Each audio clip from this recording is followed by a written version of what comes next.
Hi viewers, welcome to our channel. ప్రస్తుతం మనతో పాటు దాము బాలాజీ గారు సీనియర్ జర్నలిస్ట్ ఉన్నారు. వాడితో ఒకసారి మాట్లాడదాం. సార్ నమస్కారం సార్. నమస్తే. సార్, పాస్టర్ ప్రవీణ్ చనిపోయిన తర్వాత అతనికి సంబంధించిన ఒక వీడియోని రిలీజ్ చేశారంటే, అతను టోల్ గేట్ దాటుతూ బైక్ మీద వస్తున్న వీడియో రిలీజ్ చేశారు కదా. అయితే ఇప్పుడు ఆ వీడియోకి సంబంధించి అసలు అందులో ఉన్నది ప్రవీణే కాదు, ఆ బైక్ నడుపుతున్నది ప్రవీణే కాదు అంటూ స్వయంగా వాళ్ళ ప్రవీణ్ వాళ్ళ సిస్టరే చెప్తున్నట్టుగా వార్తలు వినిపిస్తున్నాయి సార్. మరి వాళ్ళ సిస్టర్ ఏం చెప్తున్నారు?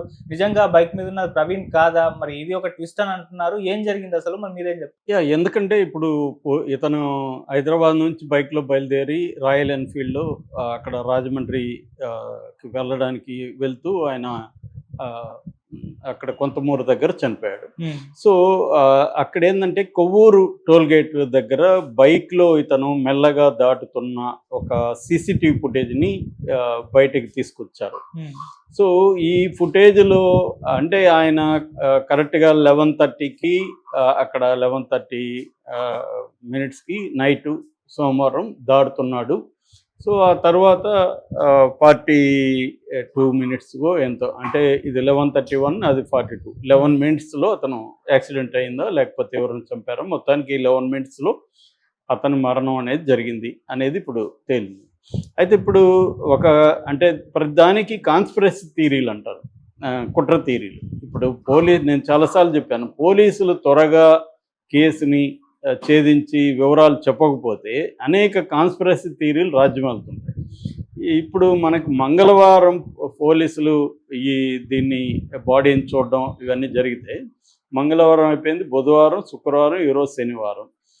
సో 4వ రోజు. ఇప్పటికి కూడా వాళ్ళు దీన్ని ఒక కన్క్లూజివ్గా, అంటే కనీసం పోస్ట్మార్టం రిపోర్ట్ బయటకు తీసుకురాలేదు. ఈ కనీసం విజయవాడ నుంచి ఇక్కడ కొవ్వూరు వరకు ఉన్న మధ్యలో ఉన్న టోల్ విజువల్స్ కానీ, అంటే ఇతను మధ్యలో ఎక్కడెక్కడ ఏ టైంకి వస్తున్నాడు, అవేవి కూడా ఇప్పటివరకు బయట పెట్టలేదు. బయట పెట్టమని అందరూ డిమాండ్ చేస్తున్నారు. నిన్న మహాసేన్ రాజేష్ కూడా ఏం డిమాండ్ చేస్తాడంటే, పోస్ట్మార్టం రిపోర్ట్ బయట పెట్టాలి, తర్వాత ఈ ఫుటేజ్ బయట పెట్టాలని. ఇప్పటివరకు పోలీసులు బయట పెట్టట్లేదు. అందుకని ఏంటంటే రకరకాల కుట్ర థియరీలు బయటకు వస్తున్నాయి. ఇప్పుడు వాళ్ళ సొంత చెల్లెలు, ఆమె చాలా ఛానల్స్తో ఇంటర్వ్యూలు ఇస్తుంది, మాట్లాడుతుంది, వాళ్ళ అన్న గురించి వివిధ విషయాలు చెప్తుంది. సో ఆమె ఇప్పుడు ఒక బాంబు పేల్చింది. అదేంటంటే అసలు ఆ బైక్ మీద ఉన్నది మా అన్నే కాదు, ఎందుకంటే ఆ సీసీటీవీ ఫుటేజ్లో ఆ బైక్ మీద ఉన్నది మా అన్న కాదు అంటే, ఎవరు ఇంకెవరు అంటే పోలీసులు చెప్పాలి, మా అన్న అయితే కాదు అని. ఇంకొక ఆయన బైక్ మీద ఇంకొక పాత విజువల్ని, ఫోటోని బయటికి తీసుకొచ్చారు. ఆయన అదే బైక్ మీద కూర్చున్నప్పుడు ఆయన ఎలా ఉంటాడో చూడండి, ఇక్కడ ఎలా ఉంటాడో చూడండి. కాళ్ళు అక్కడ ఈయనకంటే దాంట్లో పొడవుగా ఉన్నాయి కాళ్ళు, బాడీ కూడా అంత లావు లేడు మా అన్న. ఇవన్నీ ఆ అమ్మాయి చెప్తుంది. సో సొంత చెల్లెలు ఆరోపిస్తుందంటే there may be some truth అనేది అనుకునే అవకాశం ఉంది. సో దాన్ని ఇప్పుడు ఒక్కోసారి ఏంటంటే సీసీటీవీలో మన కెమెరాలో కరెక్ట్ ఫోటో తీసినప్పుడు ఉన్న వ్యక్తి వేరే రకంగా కూడా ఉండొచ్చు. మనమే ఒక్కొక్కసారి ఒక్కొక్క రకంగా కనిపిస్తుంటాం, కాబట్టి ఆ పాజిబిలిటీని కూడా కొట్టేయలేం. సో కాబట్టి సీసీటీవీలో కరెక్ట్గా మెజర్మెంట్స్ ఉన్న బాడీ కనబడదు మనకు. ఒక్కొక్కసారి ఒక్కొక్క అద్దంలో ఒక్కొక్కసారి మనం కూడా కనిపిస్తుంటాం. అందుకని ఏమంటే ఆ బైక్ అయితే అతందే అనేది అందరికి అర్థమవుతుంది. ఇప్పుడు ఇక్కడ కుట్ర థియరీ ఏముంది అంటే, తన్ని ముందుగానే కొవ్వూరు టోల్ గేట్కి ముందే చంపేశారు. చంపేసి ఒక ప్లాన్ చేసి యాక్సిడెంట్కి పలానా ఏరియాలో యాక్సిడెంట్ చేసినట్టుగా అక్కడ పెట్టారు. బైక్లో వేరే వ్యక్తి అలాగే వెళ్ళి అక్కడ క్రాస్ చేశాడు బైక్లో అని చూపించడానికి ఇది డ్రామా చేశారనేది ఒక వెర్షన్. అంటే ఇప్పుడు ఏదన్నా పాజిబుల్, ఎనీ థియరీ పాజిబులా కాదా అంటే పాజిబులే ఇక్కడ.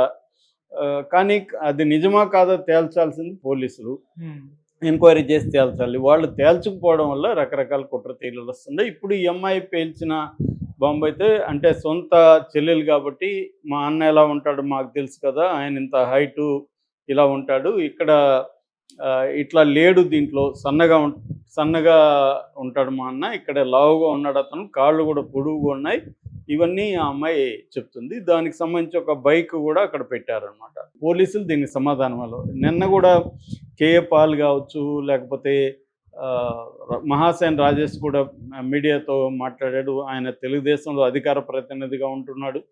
సో ఆయన కూడా డిమాండ్ ఏం చేస్తున్నాడు అంటే ఇది హత్య అనేది ఆయన కూడా అంటున్నాడు. మాకైతే హత్య అని నమ్ముతున్నాం అనేది అంటున్నారు. దీనికి కారణం ఏమంటే ఒక నేపథ్యం అయితే ఉంది. హత్య అనే ఎందుకు అనుమానం వస్తుందంటే, ఒకటి ఆ బాడీ పడిన పద్ధతి, ఆ యాక్సిడెంట్ జరిగిన పద్ధతి, అక్కడ ఆయన హెల్మెట్ వేసుకున్నా కూడా హెల్మెట్కి చిన్న గీతలు కూడా పడలేదు, తలకు మాత్రం దెబ్బేలా తగిలింది, అట్లాగే పెదాలని కోసినట్టుగా ఉంది. సో ఆ షర్ట్ మీద కూడా ఎవరో షూ ముద్రలు ఉన్నట్టుగా ఉన్నాయి, ఫుట్ ప్రింట్ కనిపిస్తుంది.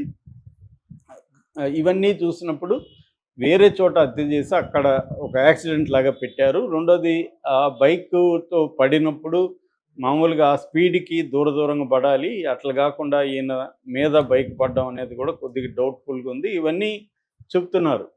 సో మామూలుగా యాక్సిడెంట్లు అయితే అక్యురేట్గా మనం అనుకున్నట్టే జరగదు. మన లాజిక్ ప్రకారం యాక్సిడెంట్లు జరగవు. సో యాక్సిడెంట్లు ఎలాగైనా జరగచ్చు. మన లాజిక్లు అప్లై చేస్తే మనకి డౌట్ లేదు, దేనైనా డౌట్ చేయొచ్చు. సో కాబట్టి ఒకటేంటంటే ఆ రెడ్ కార్ని ఇప్పటివరకు ఎందుకు పట్టుకోలేకపోతున్నారు పోలీసులు అనేది కూడా పెద్ద మిస్టరీ. అది కూడా నిన్న రాజేష్ అన్నారు. ఇప్పుడు 3 రోజులు అయిపోయింది, రెడ్ కార్ ఇంకా ఎందుకు పట్టుకోలేకపోతున్నారు? ఎందుకంటే మామూలుగా ఇటువంటి కేసుల్లో సీసీటీవీ ఫుటేజ్లో పట్టుకోవడం ఈజీ ఇవాళ ఉన్న టెక్నాలజీకి. మరి ఎందుకు వీళ్ళు రెడ్ కార్ని ఇంకా పట్టుకోలేకపోతున్నారు అంటే, ఒక కుట్ర తీరేందంటే ఆల్రెడీ రెడ్ కార్ని వాళ్ళు పట్టుకున్నారు, పోలీసులు సేవ్ చేయడానికి ట్రై చేస్తున్నారు, దొరకలేదని చెప్పడానికి ట్రై చేస్తున్నారు. రెడ్ కార్లో వెపన్స్ కూడా దొరికాయి అనేది ఒక వార్త. ఇవన్నీ ఏంటంటే స్పెక్యులేటివ్ లేదా అజంప్టివ్ ఇదే అనమాట. అజంప్షన్సే జరుగుతున్నాయి తప్ప ఎవరు చూసింది లేదు, ఎవరు నిఖార్సుగా చెప్పడానికి ఎవరి దగ్గర ఏ ఆధారం లేదు.